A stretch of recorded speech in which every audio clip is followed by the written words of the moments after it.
Okay, this is an Ibeji production. Ibeji means twins. This is me and my sister coming from London town. So anyway, there's a really beautiful track playing in the background by Rochelle Farrell, very underrated, called Sister. And me and my sister, surprisingly enough, were having this really wonderful dialogue this morning, and we were talking about the objectification of black women and how we sometimes may play into that. So I just really wanted to know what your thoughts were on it, you my sister. Well, this morning I think that our thoughts are a little bit more, you know, we could just talk in a way where, well, because we understand each other. Yeah. But I'm thinking, like, when you have to talk to children and explain things more, I think of Sarah Baartman. I think of the Hottentot Venus, and I think of,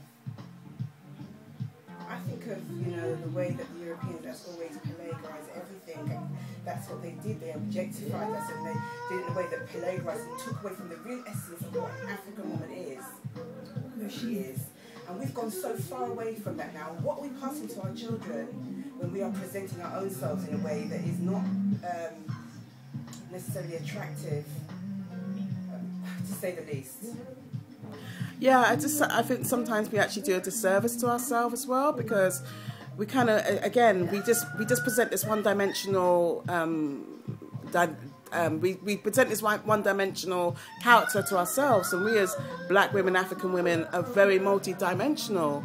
So in that sense, we do a disservice to ourselves. So if we think we've got a really big butt or whatever, we think that's the be-all and the end of all of it is. But it's not. That's not what it is. I don't want to be looked on that my butt is the most important thing. I want to be looked on that my mind is important, and nobody's hiding it underneath their shadow of light. You know? I think it's really important that for women that we look attractive, if that is what is important to us. Because for me, I think there's nothing better than walking down the street, if you know, and seeing a beautiful woman wearing a really lovely, vibrant coloured lipstick, or really her toes look nice, or her, well, you know, she's got a really lovely ring on, or something like that. There's nothing wrong with it in celebrating your, you know, your femininity, because you can step that up to different levels all the time and get higher and higher and know thyself as a woman, so to speak. So. Yeah.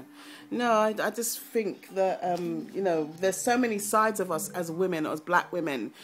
And unfortunately, you know, again, I think that we've played into this whole kind of, these cliched stereotypes of who we should be. But we're so many things. We're so many things, and that's what I would like to celebrate and embrace. I mean, I've got two young men, but if I had a daughter, but if I had a daughter, I would tell her to say, well, I do have a daughter, my niece, and I told her, my niece, my niece, but you know. But I just think it's really important, and I'm a black woman, and I know that I haven't seen images of me on TV looking the way that I do. You know, I've got my short hair, and I'm beautiful, and you're beautiful. So, you know, It was a nice dialogue. And thank you. It's a wonderful dialogue, and I think there's going to be so much more. Just watch out for Ibeji Productions, because we're coming on. You know. Okay, so that's it. Press the button. Okay, press it.